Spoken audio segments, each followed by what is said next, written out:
Hello, guys. I welcome you once again to continuation of my videos and contents that gives you information about life abroad, how to migrate abroad as a student and as a worker. Today, I'll be talking about very important topic, which is how to write statement of purpose. For everybody who is conversant of masters abroad, PhD abroad, scholarship abroad, and all that, you would understand and be familiar with the fact that one of the major thing that disqualify a lot of people is statement of purpose. So if you want to study a masters abroad and you want to easily get admission, you need to be able to write your statement of purpose. And it's very simple. It's just a function of you knowing the methodology, the ways you need to go about them. One of the very major things is you need to know why statement of purpose.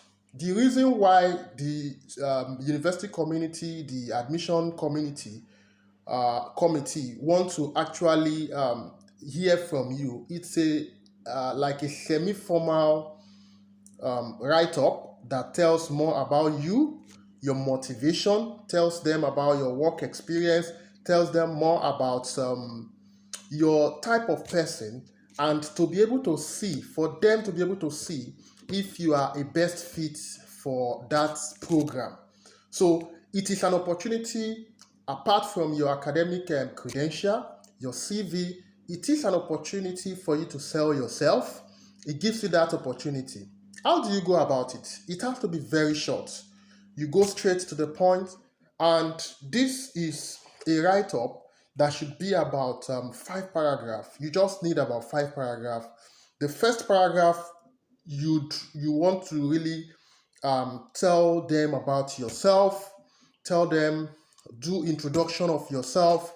You write a short story, about your personality and why you have chosen that school and why you have chosen the course you have chosen. This is how to go about it. So that is what your first paragraph should be about. You write about yourself, your career history, your short note about yourself generally, and how your personality traits is actually a good fit for the course, and why that school that you have chosen is the best for you. Now, the second paragraph, you actually want to talk about your academic and technical experience, and interests. You link it up with the first paragraph. In the first paragraph, you have told them about yourself, you have told them about your personality. Now, the second paragraph, basically, you really want to talk about why your academic interests and your technical interests. For example, if you are a financial person, like maybe an accounting person or a medical person, you want to really talk about how, for example, you have interest in monetary policies, global monetary policies. You want to talk about how you have been working in that field, in your first paragraph. In your second paragraph, you would talk about how balancing of financial transaction in your company that you currently work or something has been a very great subject of interest to you. If you are in the medical field, for example, you are someone who is interested in fertility and all that.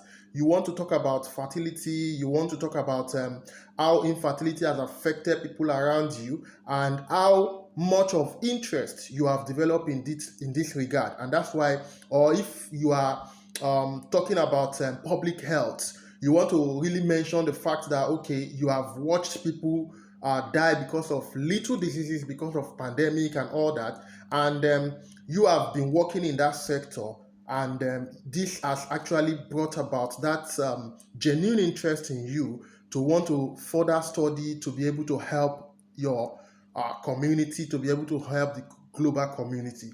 And this is what the first paragraph and the second paragraph should be about. Now, the third paragraph, you need to connect your academic and technical interests. You connect it to your future academic goal.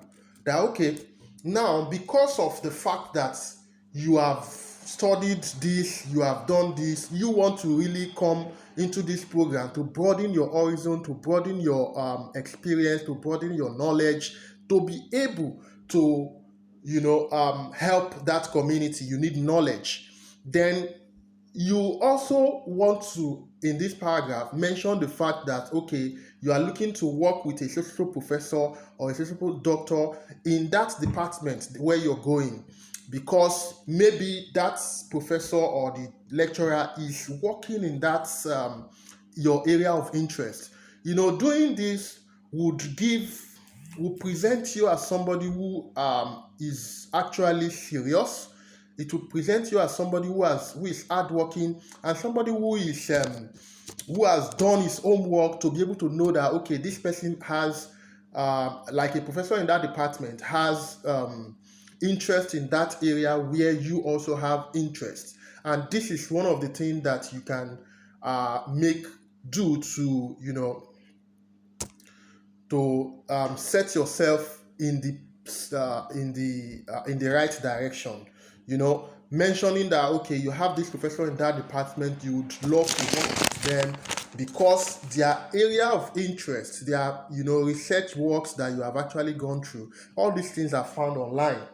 You want to really check out the professors in your department, you check out the lecturers and all that, to be able to see the ones who have the same research interest as yourself. You mentioning them in your third paragraph would be a very good way to go.